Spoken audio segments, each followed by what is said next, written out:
You are at Lake Rant, where I rant about whatever my $15 a month plus patrons want me to rant about. You can get one of these by being one of those. This one is for Dax Tier, who says, "Rant about my game, Hooker. You can download it for free. It's less than 30 minutes long on first time playing, and it's Hypocrite and Ben Saint approved." Well, I checked it out. It's an interesting little game. It's a sort of 8-bit platformer where you play as assumably a hooker, but the real joke is that you are using a hook shot to traverse around. So basically it's a hook shot platformer, I guess.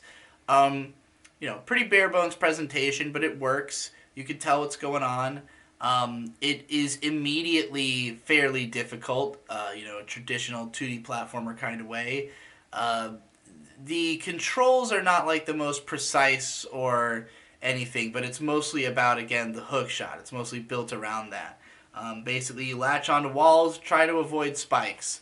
I thought it was pretty cool. I liked the concept right away. I was really struggling with the controls because, first of all, I'm having some kind of issue with my mouse where, like, whenever I hold click, it double clicks for some reason.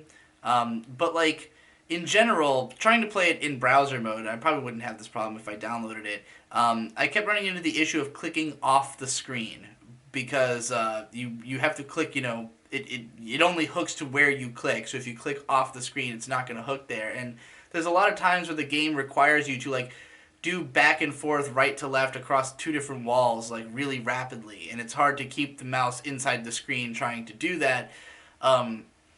I also just am not the best at, like, precise mouse movements. I felt like I would have an easier time with this almost if I was, like, using a right thumbstick and maybe L and R to, or the R button to, like, throw the thing. I don't know, it's hard to say for sure. I don't know how precision based it would get beyond the point I played. But yeah, I pretty quickly ran into a wall. I mean, there is some open-endedness to the game, which is interesting. Like, you'll hit a save point, and there's like 3 different ways you can go. But like the point I was at, there was one part where you could go down past, like, you do this very rapid back and forth, get a coin, and then do the same thing going back up. And that's like one of the biggest challenges of this game is that you're collecting these coins, but you have to basically go through each challenge both ways, which can be a bit frustrating because it's kind of like I already got the coin and then I died and lost it and now I have to go get the coin again. Um, you know, but like, I don't know, maybe that's the point. There was another direction you could go where you had to dodge these bats and climb up these sort of ascending brick structures. That part was just giving me trouble because I think of my mouse issues again, and then there was one where you had to, like, ascend this vertical shaft and then cross all these spikes. Couldn't beat any of the 3, largely because, again, it's really difficult to do precise mouse movements, and especially when you can't, like, go off screen with it, when you have to do it so fast. Like, you fall really quickly.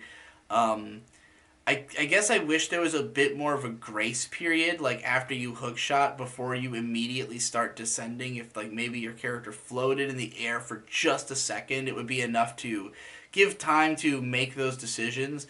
Especially, like, there's no way you're going to do any of these challenges on your first try, because most of them are, the danger only becomes apparent once you have already, like, sort of been hit by it. It's like your reaction time would have to be astronomical. Like, particularly the descending part, it's like you see some spikes down below you, and, like, you will immediately hook shot to the left wall and then fall right into more spikes. Like, there's no way you could have seen that there were more spikes down there before you would hit it. So you just kind of have to die there, know what the challenge is, and then work your way around it.